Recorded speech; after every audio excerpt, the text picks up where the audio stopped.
Waalaikumsalam warahmatullahi wabarakatuh. Selamat datang buat Cik Muhammad Nazrin. Waalaikumsalam juga buat Cik Nur Nabilah. Selamat datang. Waalaikumsalam Puan Nur Hayati Muhammad. Selamat datang.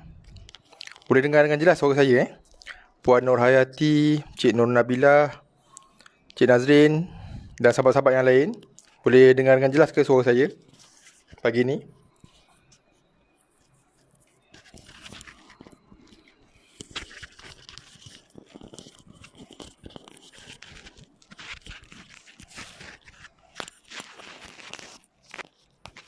Boleh saya dapatkan respon dan maklum balas daripada tuan-tuan dan puan-puan sekalian.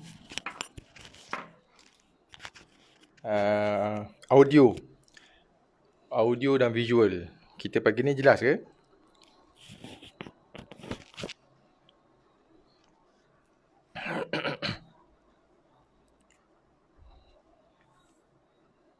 Adakah suara saya kedengaran dengan jelas dari tempat tuan-tuan dan puan-puan sekalian?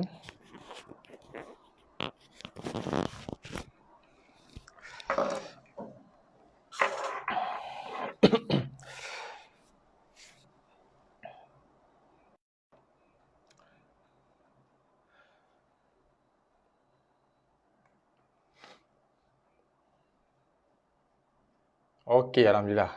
Terima kasih Cik Nazrin. Sahabat-sahabat yang lain, tuan-tuan dan puan-puan, muslimin muslimat yang lain, boleh dengar dengan jelas suara saya pagi ni Jelas. Puan Nur Hayati. Okey, Alhamdulillah. Bismillahirrahmanirrahim. Rabbi syrah li sadri wa yassir li amri wahlul 'uqdatam min lisani yafqahu qawli. Alhamdulillahirabbil alamin. Wassalatu wassalamu ala asyrafil anbiya'i wal mursalin wa ala alihi wa sahbihi ajma'in. Alhamdulillah. Jelas Cik Nur Nabilah, alhamdulillah. Okey.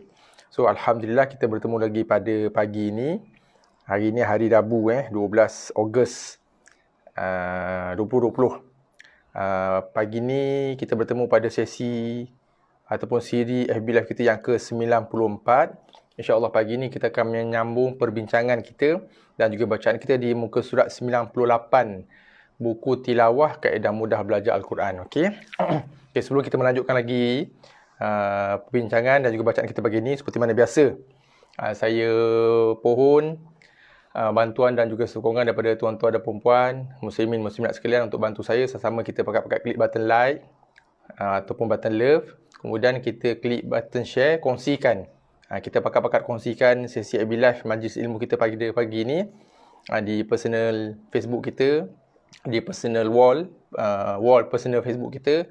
Juga jangan lupa kongsikan juga di Facebook group yang kita dah sertai, yang kita dah join, supaya kita boleh menghebah-hebahkan, mewar-warkan, memviralkan majlis ilmu kita ini supaya ramai lagi boleh turut serta, boleh sama-sama belajar bersama dengan kita pagi ni, boleh sama-sama mendapat manfaatnya. Dan mudah-mudahan dengan asbab perkongsian kita tadi, dengan asbab penyebaran maklumat yang kita lakukan tadi, mudah-mudahan ada ganjaran yang besar di sisi Allah Subhanahu Wa Taala, kerana kita menyebarkan kebaikan, kita sebarkan kebaikan, kita menggalakkan orang tu menghadiri majlis ilmu. Mudah-mudahan usaha kita tadi mendapat ganjaran yang besar di sisi Allah Subhanahu Wa Taala, insya-Allah.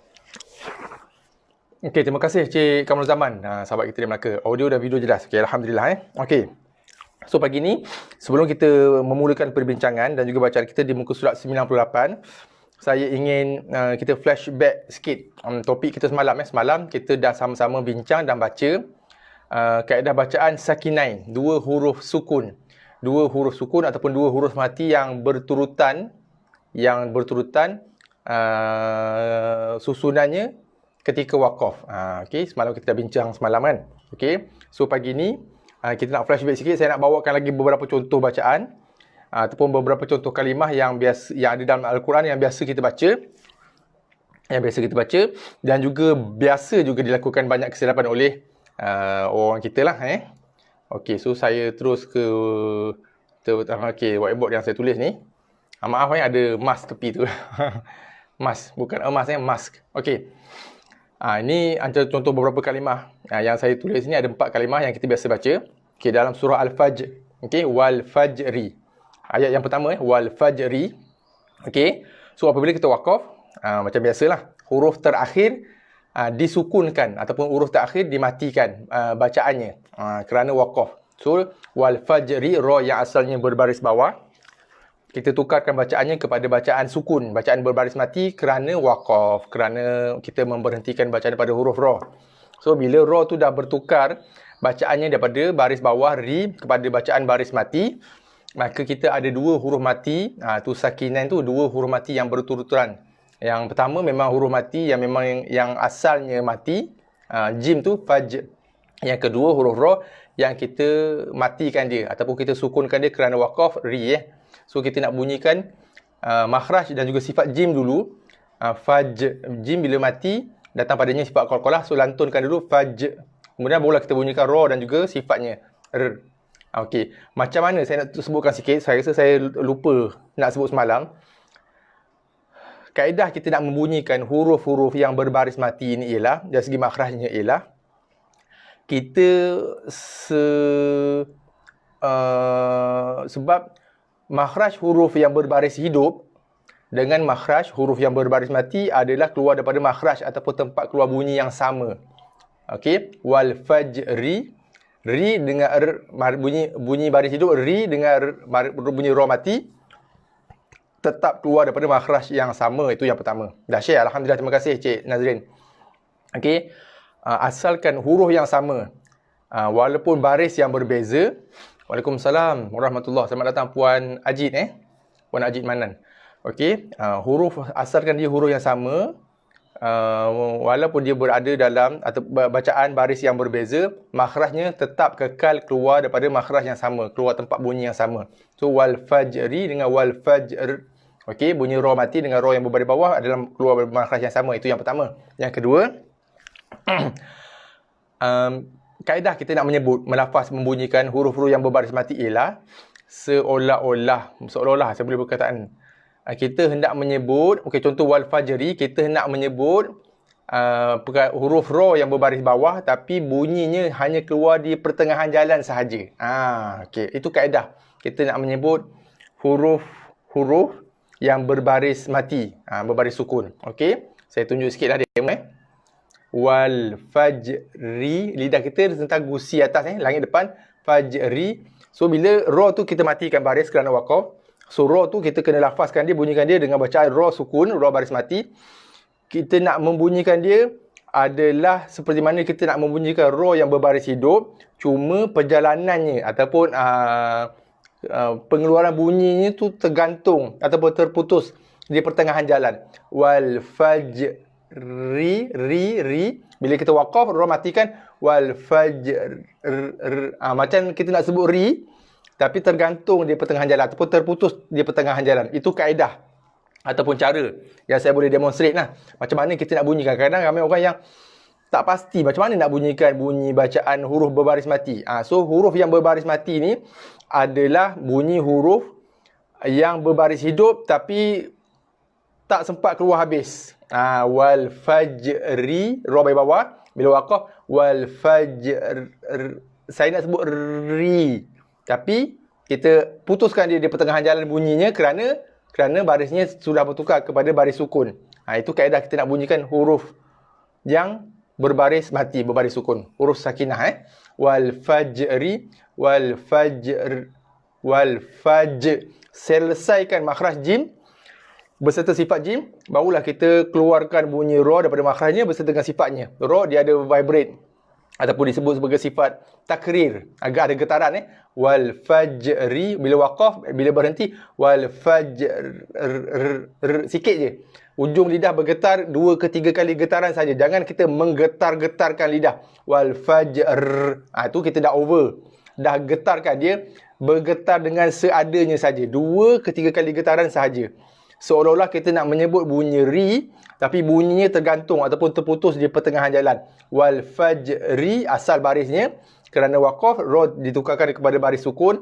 Wal fajri, kalau saya lepaskan wal fajri, wal fajr. Okey, jelas itu saya nak demonstrate cara kita nak menyebut ataupun membunyikan huruf-huruf yang berbaris mati. Okey, kita tengok pada contoh yang kedua, yang bawah. Kita ambil contoh bawah. Ayat yang kedua, surah yang sama juga, surah Al-Fajr. wal fajri. Ayat pertama bila waqaf wal fajr. Okey, contoh yang kedua walayalin ashrin. Ashrin asalnya baris asal. Ayat yang kedua surah yang sama juga. Bila waqaf shin memang dah original berbaris mati, ra kita matikan dia kerana waqaf. So kita bunyikan dulu makhraj dan juga sifat shin. Ash, ash. Lepas tu baru kita bunyikan ra beserta dengan sifatnya ri. Ri pula. Ashr. Macam kita nak sebut ra berbaris bawah tapi bunyinya terputus di pertengahan jalan kerana baris ni adalah baris sukun, baris mati.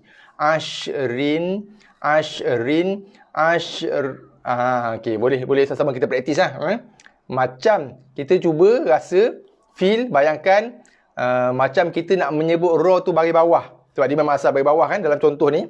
Okey, ashrin, ashrin, tapi kerana waqaf ra kita matikan dia. So bunyi baris mati ialah bunyi ra berbaris hidup tapi bunyinya tak habis, tergantung ataupun terputus. Halfway saja bunyi dia. Ashrin, ashr, ashr. Macam tu. Macam kita nak sebut ataupun nak bunyikan bunyi ra baris bawah tapi bunyinya sekerat aja terputus kerana barisnya sudah bertukar daripada baris bawah, baris hidup kepada baris mati. Ashrin asal ashr, ashr. Okey, boleh Kita pergi pada contoh yang ketiga atas. Ini berada pada ayat yang ketiga. Wal fajr walayalin ashr wasyaf'i wal watri. Asalnya wal watri. Bila waqaf ra kita matikan, kita bunyikan ta dulu. Wal wat. Bunyi ta Ta ada sedikit hembusan nafas yang keluar. Wal wat. Habiskan ta, bunyi dia dengan sifat dia. Baru kita bunyikan ra. Macam kita nak sebut ri tapi bunyinya terputus. Halfway, tergantung, sekerat jalan je, separuh jalan aja. Wal watri wal watr. Wal watr. Boleh jelas Asalnya wal watri wal watr. Okey, saya kena sebut sebab ayat ni, surah ni kita biasa baca. Kita biasa baca kan, ayat lazim. Juzuk 30 kan, juzuk 30 berada dalam juzuk 30 dan banyak berlaku kesalahan bacaan. Contoh, saya lupa nak bagi tahu. Ni biasa jadi baca dua bentuk kesalahan lah. Yang pertama, ra dibuang terus, wal faj. Ra dibuang terus bunyi dia. Itu salah. Ataupun dicantumkan macam yang saya sebut semalam. Wal fajr, wal fajr. Itu pun bacaan yang salah. Tak boleh kita gabungkan dua huruf dalam satu bunyi, dalam satu makhraj. Wal fajr. Ini pun sama. Walayalin ash. Tak bunyi ra langsung. Salah. Kesalahan yang kedua, walayalin ashr. Ashr. Shin dengan ra dicantum, digabungkan dengan satu makhraj, satu bunyi. Ashr. Tak boleh. Selesaikan makhraj dan juga sifat shin dulu. Ashr. Walayalin ashr. Selesaikan habis shin, bunyi dan sifat dia, baru bunyikan ra. Ashr. Bukan ada ashr. Okey, seterusnya. Wasyaf'i wal watri. Bila waqaf wal watr. Wal watr. Sebab ada yang baca wal wat. Wal wat. Ra tak bunyi langsung ataupun wal watr. Watr. Wasyaf'i wal watr. Pun ada yang baca macam tu. Okey? So hati-hati. Jangan gabungkan dua huruf dalam satu makhraj, dua huruf dalam satu bunyi. Wal watr. Wal watr. Okey, seterusnya. Ini dalam surah Al-Mulk. Ini pun saya ambil satu lagi contoh sebab kita biasa baca malam-malam sebelum tidur kan. Permulaan ayat dia saya lupa. Awalam yarau anna, lupa pula bacaan dia. Ayat berapa ni? Ayat belas ni. Okey. Wa yaqbidna. Wa yaqbidna. Surah Al-Mulk So jaga-jaga. Pertama sekali kita nak jaga qaf ni lah. Qaf baris mati, qalqalah wa yaq. Wa yaq. Okey. B dengan dha mati, bid. Ni pun hati-hati. Ramai yang baca bid. Dikolkolahkan. Kolkolah hanya pada qaf saja. Qaf huruf kolkolah bila berbaris mati. Wa yaq. Lantunkanlah. Dad bukan huruf kolkolah tapi ramai yang menkolkolahkan dia. Bid. Bid. Itu bacaan yang salah. Kita dah tambah sifat huruf, sifat yang baru pada dad, iaitu sifat huruf kolkolah. Sedangkan dal bukanlah huruf kolkolah. So hati-hati. Dha kita cushionkan bacaan dia. Bunyi dia bukan bunyi, kita sifat dia macam cushion sikit. Dia gemuk, tebal, itba, istilah, tapi dia tidak keras. Bukan kalau kita keras dia akan lantun bild. Dia tak keras, sebab tu saya sebut kita mengkusionkan, absorb bunyi dia tu, lembutkan bild wa yaqbil. Okey? Nah. Bila waqaf, nun kita tukarkan bacaan kepada baris mati. So, kita selesaikan bunyi dha, bild. Na, kita tukarkan pada bacaan baris mati, dia akan bunyi seolah-olah kita nak menyebut bacaan bunyi na, tapi bunyinya halfway saja, tergantung separuh jalan, sekelak jalan. Bild na, bild. Okey, makhraj nun kat mana? Ujung lidah sentuh gusi atas kan? Ujung lidah sentuh langit depan. Bild na. Okey? So, macam kita nak sebut bunyi na, macam ataupun seolah-olah kita nak menyebut ataupun nak mengeluarkan bunyi nun baris atas tadi, tapi bunyinya tak sampai habis, tak keluar habis, tergantung, terputus sekelak jalan, halfway. Wa yaqbilna, wa yaqbiln. Lidah kita tergantung. Tapi pastikan lidah mesti melekat pada gusi atas, pada langit depan, kerana di situ makhraj nun. Dan mesti keluarkan bunyi sebab ada yang baca, ada yang belajar tapi tak keluarkan bunyi nun. Wa yaqbil. Lidahnya naik kat situ tanpa ada keluarkan bunyi langsung. Tak boleh, macam saya sebutkan semalam. Huruf yang ada makhraj. Apa maksud makhraj? Makhraj adalah tempat keluar bunyi, tempat keluarnya bunyi. Maksudnya ada bunyi tak? Adalah bunyi. So kena bunyikan. Cuma bunyinya adalah bunyi nun sakinah. Bukan nun yang berbaris hidup. Nun berbaris hidup bunyinya na. Nun sakinah bunyi dia wa yaqbid. Sebab ni banyak kesalahan yang berlaku. Satu kesalahan yang berlaku dalam kalimah ni saja. Pada qalqalah hanya qaf tak diqalqalahkan. Wa yaq. Itu kesalahan yang pertama. Sepatutnya dilantunkan wa yaq. Kemudian dot yang tak qalqalah, ramai pula yang mengqalqalahkan dot bid. Kemudian nun, ramai yang saya dengar dia mencantumkan wa yaqbidun. Bidun. Dot dengan nun combine sekali. Dikawinkan sekali. Bidun. Salah. Selesaikan satu-satu makhraj, satu-satu sifat. Wa yaqbil. Lidah ke tepi Kita dah pernah cerita masa kita perbincangan kita tentang makhraj huruf dulu. Wa yaqbil. Bil. Lembutkan dia. Dia gemuk, itba, dia bunyi di istinla, sifat dia tebal, meninggi, boncet, apa lagi nak sebut. Okey? Tapi dia lembut. Kalau keras dia mudah lantun. Wa yaqbid. Okey, wa yaqbid. Bil. Okey, jelas saya demonstrate sikit sebab banyak sangat saya dengar kesalahan bacaan yang berlaku pada bacaan ataupun pada kalimah ni. Wa yaqbidna, wa yaqbidn, bil. Okey? Okey, alhamdulillah. Kita terus.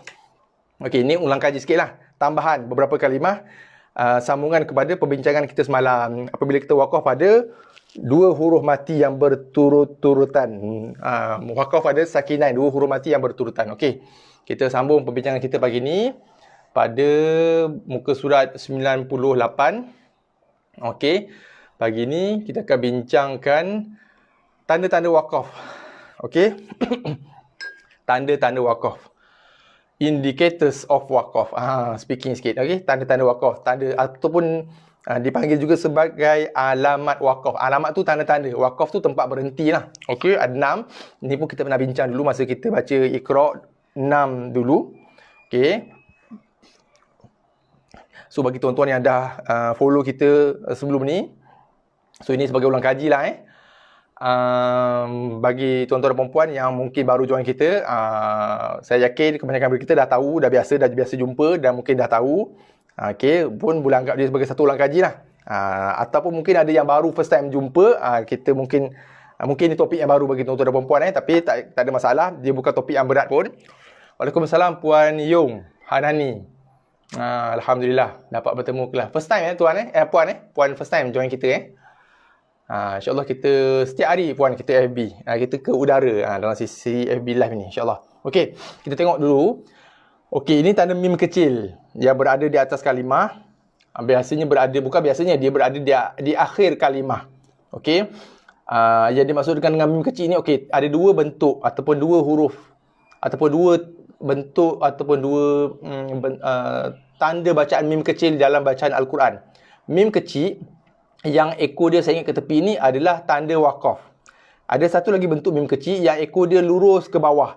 Itu adalah tanda bacaan iqlab. Okey, saya ulang Kalau kita jumpa tanda mim kecil atas kalimah yang mana ekor dia sengit ke tepi, itu adalah tanda wakaf ataupun tanda-tanda tempat-tempat yang boleh wakaf. Kalau kita jumpa tanda mim kecil saiz yang sama tapi ekor dia lurus ke bawah, kadang-kadang dia duduk atas kalimah, ada juga kes dia duduk di bawah kalimah. Kalau dia duduk berserta dengan baris bawah, itu adalah mim yang ekor dia straight ke bawah, lurus ke bawah. Itu adalah tanda bacaan bagi bacaan iqlab. So sebab ada yang tertukar ada yang tertukar, ramai yang tertukar. Sebab ramai yang baca bacaan iqlab dengan mim ni. Ni bukan mim iqlab. Ini ada tanda mim waqaf. Nak cam dia, ekor dia, tengok ekor dia sengit ke tepi, tanda berhenti. Ekor dia lurus ke bawah, itu bacaan iqlab, tutup mulut dengan berserta bacaan dengung 2 harakat Okey. Mim ini adalah tanda waqaf yang pertama. Apa maksud dia? Mesti waqaf. Compulsory to stop. Okey. Cuma macam yang saya sebutkan sebelum ni, compulsory ataupun mesti wakaf ni bukanlah bermaksud wajib wakaf. Wajib wakaf maksudnya kalau tak wakaf, haram dan berdosa lah. Dia tidak jatuh sampai ke tahap itu. Sebab ada yang ada yang menafsirkan tanda mim kecil ini adalah tempat yang wajib wakaf. Maksudnya kalau tak wakaf tempat mim, hukumnya haram dan berdosa. Lebih dahsyat lagi, ada kata, bahaya, dosa besar. Tak ada. Okey. So, dalam bentuk yang lebih mudah, Waalaikumsalam Puan Wan Rohani Yaakob, selamat datang. Dalam bentuk yang lebih mudah, saya sebutkan macam ni lah. Ini tanda ataupun tempat yang terbaik, first class untuk kita wakaf. Itu kaedah yang penenangan yang lebih simple, ringan, yang mudah faham lah. Bukan sampai ke tahap wajib berhenti, tak. Tapi sangat terbaik untuk kita berhenti di tempat ini. Okay. Sebelum saya terlupa, ini adalah tanda-tanda wakaf yang diletakkan oleh para qurra'. Qurra' ni siapa? Ulama' yang specialize dalam bidang bacaan Quran, bergantung kepada ijtihad ulama' qurra' di sesuatu tempat lah. Okay, sebab tu kadang-kadang kita jumpa dua Quran yang berbeza. Okay, tanda wakaf yang berbeza. Dua Quran yang berbeza dengan tanda wakaf yang berbeza kerana dia bergantung kepada ijtihad. Ijtihad ni macam mana sebut bahasa mudah? Fatwa lah. Fatwa ulama' Quran setempat. Macam tu. So dia ijtihad. So ada setengah ulama' kata sini elok wakaf, ada ulama' kata boleh wakaf. Okey, saya terus pada yang kedua. So mim ni adalah tempat yang sangat-sangat baik untuk kita wakaf. Okey. Kemudian saya cerita yang ni. Okey, lam alif. Lam alif dilarang wakaf. Ini pun sama. Forbidden to stop. Forbidden to stop ataupun dilarang wakaf ni bukanlah bermaksud tempat ini haram berhenti. Tak. Sebab tu saya combinekan dengan yang ni. Ini ada yang faham wajib berhenti, ini haram berhenti. Tidak. Ini sangat-sangat baik untuk kita berhenti. Ini sangat-sangat baik untuk kita wasol. Sebaik-baiknya kalau mampu kita tidak berhenti di sini. Waalaikumsalam, selamat datang Cik Yusof, sahabat kita dari JB. Okey. Sebaik-baiknya kalau mampu, kalau boleh jangan kita wakaf di tempat yang ada lam alif. Bergantung kepada ijtihad ulama'. Ulama' mewujudkan dan meletakkan tanda bacaan Al-Quran, tanda-tanda wakaf ni sebab untuk membantu masyarakat umat Islam yang tidak memahami bahasa Arab. So orang Arab tak ada timbul isu lah, sebab dia faham. So dia tahu kat mana tempat yang boleh berhenti, kat mana tempat yang tidak boleh berhenti, supaya tidak merosakkan makna ayat. Bagi kita, contohnya khususnya macam kita orang Melayu, yang kebanyakan kita, kecuali yang belajar bahasa Arab lah kan, yang tak belajar bahasa Arab, yang kita tak faham, so kita boleh menggunakan tanda tadi ini sebagai panduan tempat yang boleh sesuai, cantik, berhenti, dan juga tempat yang tak berapa sesuai. Contoh lam alif ni tempat yang sangat tak sesuai untuk kita wakaf, tapi boleh je wakaf sekiranya kita tak mampu untuk mewasolkan bacaan. Contohnya nafas dan habis dah, boleh je berhenti, boleh je wakaf. Yang tak boleh ialah kita memberhentikan, stop terus bacaan, terus tutup Quran, sadaqallahul azim, ataupun terus berhenti, tutup Quran, terus tutup, buat kerja lain pada tempat yang ada lam alif, itu tak boleh. Tapi kalau kita wakaf untuk sambung balik, ambil nafas yang baru, itu boleh, tak ada masalah. Saya harap kita jelas sebab banyak timbul kekeliruan. Ada yang memahami lam alif ni sebagai tempat yang haram wakaf, ini tempat yang wajib wakaf. Tidak. Saya harap dengan penerangan saya ini boleh menjelaskan kekeliruan lah. Dan mengikut makluman daripada guru saya, guru saya bagi tahu Al-Quran yang dicetak di Majma' Malik Fahad, Al-Quran yang dicetak di Madinah. Kalau biasa pergi umrah haji, kita boleh dapatkan, kalau pergi haji saya difahamkan dapat Quran percuma kan. Okey, Quran yang dicetak di sana yang kita jumpa kat Masjidil Haram tu. Saya difahamkan oleh guru saya bagi tahu cetakan yang terbaru, saya tak pastilah cetakan yang terbaru ni mungkin dalam beberapa 2-3 tahun yang lepas kot. Okey, dalam cetakan yang terbaru, para qurra di sana, para alim ulama Al-Quran di Madinah berijtihad menghapuskan terus tanda bacaan lam alif ni dalam Al-Quran yang terbaru cetakan Madinah. Guru saya mengikut makluman daripada guru saya, tiada dah tanda bacaan ini. Dihapuskan terus kerana timbul banyak salah faham yang menganggap bahawasanya ini adalah tempat yang haram berhenti. Haram, dilarang wakaf, haram terus berhenti. So, saya dapat makluman daripada guru saya menyatakan bahawasanya dalam Al-Quran cetakan Madinah yang terbaru ni tidak ada lagi dah lam alif ni, wallahu alam. Okey, itu mengikut makluman daripada guru saya lah. Okey, so kita pergi pada yang ketiga. Waalaikumsalam warahmatullahi wabarakatuh. Selamat datang Puan Zunika. Okey. Qaf lam betul macam ya tu kan. Okey, waqaf lebih baik. Waqaf aula. Waqaf lebih baik di sini. Okey, kalau saya nak terjemahkan ataupun huraikan dalam bentuk bahasa yang lebih mudah, kalau jumputan ini adalah tempat yang first class punya waqaf. Sangat terbaik untuk wakaf di sini. Ini terbaik juga second class. Up sikit, second class apa punya tempat wakaf. Okey. Boleh Kalau sebut second class biasa nampak sangat kan, second class. Oh, nampak macam command sikit kan. Saya up sikit lah, second class apa. Macam tu. So, kita boleh dapat gambaran yang lebih mudah lah. Ini tak jatuh sampai ke tahap wajib berhenti. Saya boleh kata ini first class punya tempat berhenti. First class punya tempat berhenti. R&R yang terbaik lah. So tak berhenti sayang lah. Macam tu lah ibaratnya. Okey. Ini second class apa punya tempat wakaf. Kategori yang kedua ni. Okey. Okey, kita pergi pada yang berikutnya. Yang ini lawannya yang ini. Sod lam ya. Wasol lebih baik. Maksudnya kita sambung bacaan di tempat yang ada tanda ini adalah lebih baik. Tapi kalau kita nak wakaf, tidak menjadi masalah dan tidak menjadi satu kesalahan. Tapi kalau kita wasol ataupun menyambung bacaan di tempat ini, maka ianya lebih baik, sesuai, lebih bersesuaian, lebih cantik, bersesuaian dengan maksud ayat di situ. Okey? Okey, jelas Kemudian yang ada tanda jim. Okey, jaiz, waqaf jaiz, waqaf maksudnya di tempat yang ini kita boleh saja untuk memilih untuk berhenti dan wasol. Saya boleh sebutkan 50-50 lah. Kalau kita waqaf dapat 50 markah. Kita wasol pun dapat 50 markah. Macam itulah ibarat dia. Sama je markah dia. Kalau yang ini, kita waqaf dapat markah lebih. Yang ini kita sambung dapat markah lebih. Okey. Mudah-mudahan penerangan saya itu jelas dan boleh elakkan kekeliruan lah yang banyak berlaku dalam masyarakat kita. Terutama sekali tanda bacaan ini lah. Jangan sekali-kali kita menganggap ini adalah tempat yang haram berhenti. Ini wajib berhenti. Tidak ada tempat yang wajib dan haram berhenti dalam Al-Quran. Okey. Okey. Seterusnya, okey, ada tempat yang haram berhenti sekiranya dia merosakkan makna ayat dalam keadaan kita tahu maksud ayat tu. Sebenarnya ada. Okey, contoh macam la taqrabuz zina, jangan kamu mendekati zina. Kita berhenti pada la, tidak taqrabuz zina, dekatilah zina. Dalam keadaan kita faham maksud ayat, itu jatuh hukum haram kerana kita mempersendakan ayat Al-Quran. Dalam keadaan kita tahu maknanya dan kita sengaja memutuskan ataupun memerhentikan bacaan di tempat-tempat yang boleh merosakkan makna ayat dengan sengaja. Itu memang jatuh hukum haram lah.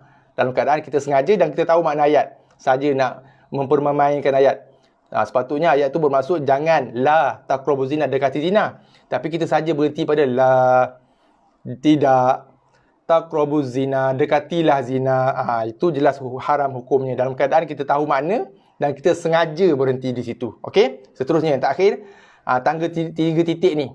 Okey, dia ada 3 titik yang pertama, kemudian selang 1, 2, 3 kalimah ada lagi 3 titik yang kedua. So maksudnya apa?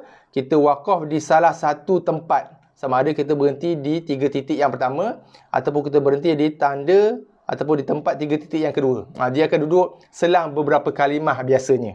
Dia tak duduk sebelah-sebelah. Dia sama ada dia selang dalam 2 ke 3 kalimah, jumpa lagi 3 titik yang kedua. So kita diharuskan untuk wakaf di salah satu tempat. Diharuskan untuk berhenti atau wakaf di salah satu tempat. bukannya diwajibkan wakaf di salah satu tempat. Saya harap jelas Dalam erti kata yang lain, boleh sahaja kita memilih untuk mewasalkan bacaan ataupun kita boleh saja memilih untuk menyambung bacaan di kedua-dua titik ni. Tak ada masalah, tak nak berhenti langsung lah.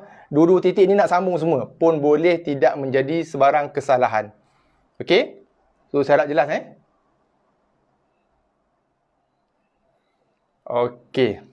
So, itu secara ringkas huraian penerangan untuk ke-6 tanda bacaan dalam Al-Quran. Okey? So, saya rasa sekadar itu saja.